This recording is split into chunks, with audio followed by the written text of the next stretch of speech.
दर्शकबिन नमस्कार, पश्चिम खबर हेर्दै हुनुहुन्छ। म यतिखेर एउटा यस्तो पृथक ठाउँमा आएको छु जहाँ निकै ठुलो पर्यटकीय सम्भावना बोकेको यो ठाउँ अहिले ओझेलमा परेको छ। यतापट्टि हेर्न सक्नुहुन्छ, यो चुनढुङ्गाले एकदमै विभिन्न आकृतिहरू बनेको ठाउँ छ। म कहाँ छु भन्दाखेरि पञ्चपुरी नगरपालिकाको शिवधाम, जुन धार्मिक संस्था चर्चित पनि छ, त्यसको जस्ट माथि छु, खोलाको माथिल्लोपट्टिको भागमा छु।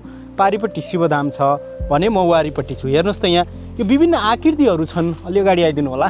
यहाँ विभिन्न आकृतिहरू छन् जसले गर्दा यो पर्यटकीय क्षेत्र बन्न सक्छ। पर्यटकहरू आउने, यहाँ हेर्नुहोस् त, यो हामीले सुनेअनुसार पहिले चाहिँ यो बास बस्ने स्थान पनि थियो अरे। एउटा ओडार जस्तो छ यहाँनिर।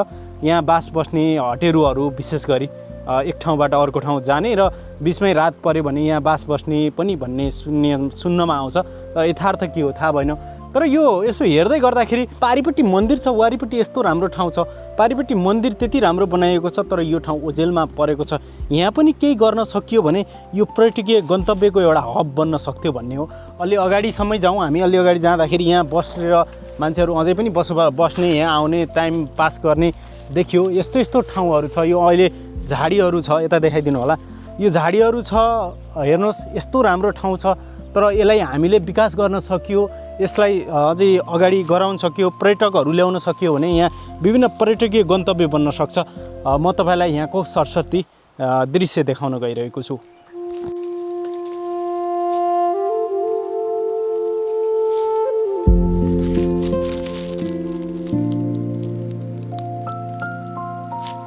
हेर्नुहोस्, यस्तो खालको यो विभिन्न आकृतिहरू छन्। यहाँनिर आकृति भएका ढुङ्गाहरू छन्। यो चुनढुङ्गा नै हो सबैभन्दा ठुलो चाहिँ। अब यसले चाहिँ के गर्छ भने यहाँ पर्यटकहरू आउने एउटा गन्तव्य बन्न सक्छ। अब अहिले यहीँ हेर्ने हो भने पनि यहाँ बसेर, अब यो सायद लाग्छ यहाँको स्थानीय केही मान्छेहरू आएर बस्ने, यहाँ चाहिँ गर्ने होला। यहाँ आगो सागो पनि बालिएको छ। यो यस्तो खालको चाहिँ हामीले यो बाटोमा हिँड्दै गर्दाखेरि पायौँ।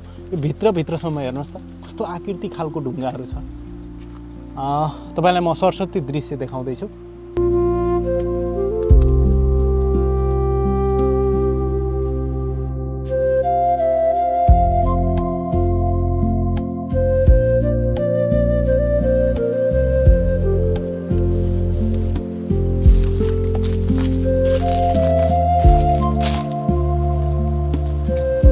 यहाँ विभिन्न यो धार्मिक ग्रन्थसँग जोडिएको कुरा जस्तो पनि छ। यहाँ मूर्तिहरू जस्तो देखिन्छ, आकृति एउटा। अब ठ्याक्कै मूर्ति चाहिँ होइन, तर आकृतिहरू जस्तो देखिन्छ। यहाँ हेर्नुहोस् त, यस्तो राम्रो ठाउँ छ। यो चुनढुङ्गाले बनेको ठाउँ छ।